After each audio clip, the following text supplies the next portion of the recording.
Sometimes you can hear a lot of hyperbole talking about, oh my God, this is great. Oh my God, this is the best ever. Oh my God, this is the craziest thing ever. And it could be people getting caught up in the moment, not being able to remove emotions from the discussion. It can sometimes also be a bit factual. And I have to confess that when it comes to this NFL offseason cycle, I don't know that I can personally recall a crazier one. You're talking about the big QB deal of Russell Wilson from the Seahawks to the Denver Broncos. So the guy who's been the face of Seattle for a decade, he's now in Denver. And that's not even arguably the biggest quarterback trade. You got the Deshaun Watson trade to the Cleveland Browns. And on a second-tier scale, you've got the freaking deal of Matt Ryan to the dang Indianapolis Colts. And that's just the quarterbacks. I mean, this is crazy. Aaron Rodgers decides he is going to come back to Green Bay, and he gets that massive contract that he tried to lie about saying he didn't get. He knows dang good and well he did. But then Devontae Adams ends up getting traded to the Las Vegas Raiders. I mean, this is madness. I can't recall one this crazy with this many big names and shocking deals. There may be one, but I just saying at the moment I cannot recall it. And yet you turn around every time it seems like a new big surprising massive deal happens. And the other day you had another one. It was Tyreek Hill being traded by the Kansas City Chiefs to the Miami Dolphins for a crap ton of draft pick capital in both 2022 and to a much lesser degree the 2023 NFL drafts. Wow. This one was surprising. Maybe not as surprising because perhaps you could say there was a bit of inevitability here, but surprising nonetheless. Like, why would the Kansas City Chiefs make this deal? Why would they trade away an elite wide receiver in the peak of his career when this Chiefs organization, this Chiefs team is in their championship contending window? It's a fair question. And, I've talked about in other videos how the salary cap is kind of fugazi, and fake. And to some degree it is, because you can restructure deals. You can do a whole bunch of different financial wrangling and moving. But at some point in time, those salary cap chickens do come home to roost.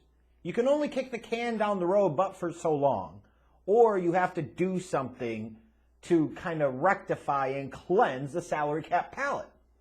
And when it gets to a point where Tyreek Hill is wanting to get paid as a top receiver, when he wants to get the money that indicates that he's arguably the best receiver in the league in his mind, it leaves leaves the Kansas City Chiefs in a spot where they can sit there and say, you know what, at what point in time is this a bridge too far? At what point in time do we say, because of the deal that Patrick Mahomes has, that we can't always invest huge money in all the surrounding pieces around him? You still have Travis Kelce. You have rebuilt that offensive line. At what point in time do you show some confidence in Andy Reid as the offensive genius, Andy Reid as the offensive skill talent developer, and you say, you know what? Maybe Tyreek Hill isn't as important anymore. Now, on the surface of it, that seems crazy. You say, that's a dude right there that when chips are on the line, he's the one that makes the big plays in that Chiefs offense. But you could also say the same thing about Travis Kelce. Like, it was unique for the Chiefs in the sense that they had two absolute elite-level talents in the passing game, along with their elite-level talent, Patrick Mahomes, at quarterback. So when you look at the Chiefs and you say, well, the last 2 years you had Tyreek Hill, you didn't win a Super Bowl with him. At what point in time do you say, hey, we start cresting that 25 to 30 million a year mark, are we better off reinvesting that money in other places throughout the team? So it could absolutely make sense. And for the Miami Dolphins, this deal maybe comes as a bit of surprise to people because you're saying, man, that's a lot of draft pick capital to give up for a wide receiver, no matter how good or great Tyreek Hill is. And it is. But the honest thing is they really didn't have much of a choice. You've brought in a new head coach in Mike McDaniel. Tyreek Hill will be a fantastic fit in McDaniel's offensive scheme because that's a scheme that prioritizes run after the catch abilities, which we know Tyreek Hill has a lot of that, along with the deep, stretch you out vertically speed. And now you're talking about putting him opposite of Jalen Waddle. The key part to account for here is they're going all in on Tua, which they didn't have previously with Brian Flores as the head coach.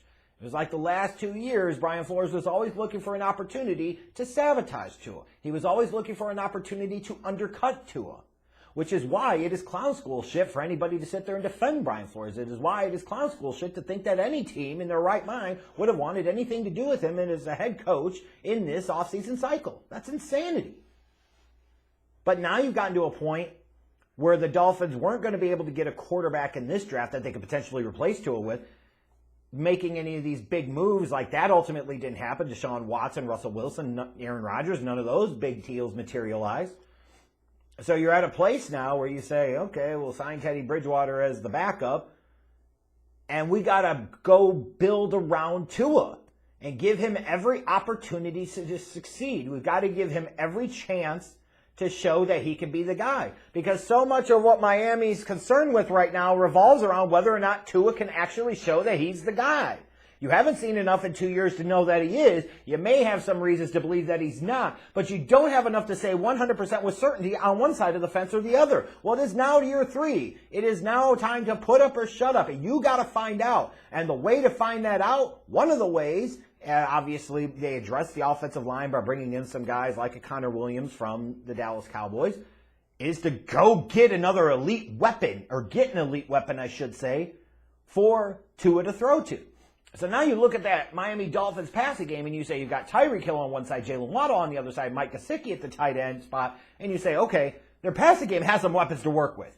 You can no longer give the crutch that Tua doesn't have weapons, because he does. That excuse is gone forever. And as far as the draft pick capital for the Miami Dolphins, what they had to give up, what was it, a first, second, and fourth round pick in 2022, and I think like a fourth and sixth round pick in 2023? Yes, it was a lot. Yes, it was significant. But this was a team in the Miami Dolphins that had surplus draft pick capital between 2022 and 2023. And the name of the game ultimately with that draft pick capital is to leverage it to improve your team. And sometimes that comes via maneuvering up, down, and throughout the draft and being able to acquire young talent. And sometimes that comes in leveraging that draft pick capital in the trade market to bring in established players and established names. There is more than one way to skin the cat when it comes to building your team via the NFL draft. And for the Miami Dolphins, they probably had to look at this honestly and say, there is nobody that we could take with our first round pick, our second round pick, our fourth round pick this year, or our fourth and sixth round picks next year that will be able to equal the potential impact of a Tyreek Hill. So you got to do the damn deal. Now this may not work, because Tua may establish that he's not the guy. And then this looks like a really bad thing, especially when you look at the fact that they gave Tyreek Hill, what was it, a 4-year, $120-something million contract with $75 or $76 million of it guaranteed? That's a lot of money to invest in a wide receiver. Absolutely. And there's going to get to a philosophical point here with the NFL where teams are trying to figure out just how much do we really need that number one wide receiver? Just how much are we willing to invest in that number one wide receiver? But for the Miami Dolphins, they were at the point that Tua is still the priority because this is year 3. You have to find out. And if he shows that he's not the dude this year, then you could go into next year if you're the Dolphins. You still have some draft pick capital to work with, some surplus draft pick capital to work with, especially in round 1. And you can go get a quarterback if one is available. You could find a way to figure it out and get it done. And then you will have that offensive skill set infrastructure in place with Tyreek Hill, then Jalen Waddle entering year 3, Mike Gesicki entering the prime of his career. Not a bad spot to be in. So for the Miami Dolphins, yes, it was a lot, but they had to do it. And as far as the Kansas City Chiefs goes, that's a lot of draft pick capital to bring back in return. So it's a way for them to replenish their team that is in a championship contending window with young talent that is much more friendly to the salary cap. It is an ideal, or somewhat ideal situation for them. Sure, you'd love to be able to keep every star that you have, but at some point in time, that just doesn't manifest itself as possible. And at some point in time, you have to change tactics. You have to change approaches.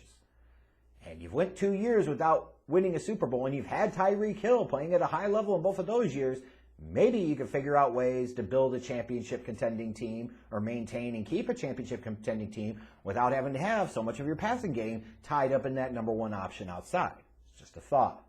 It'll be interesting to see how this plays out for both teams, because at the end of the day, if Kansas City screws up what they utilize as surplus draft pick capital for, they're going to look like clowns. If Tua looks bad and Tyreek Hill's numbers drop significantly because of playing in Miami, the Dolphins are going to look bad. This is a situation, however, that lends itself to where both teams could come out of this really well. If Tyreek Hill is the number one wide receiver and Tua shows himself to at least be a solid to pretty good NFL starting quarterback, then that deal was worth it. And for the Chiefs, if they could take that additional surplus draft capital they got out of leveraging Tyreek Hill's services elsewhere, and they could find other pieces on their offense and their defense from those draft picks that are younger, that are more friendly to the salary cap, it certainly could be a big win for them and extend that real championship window that they have right now.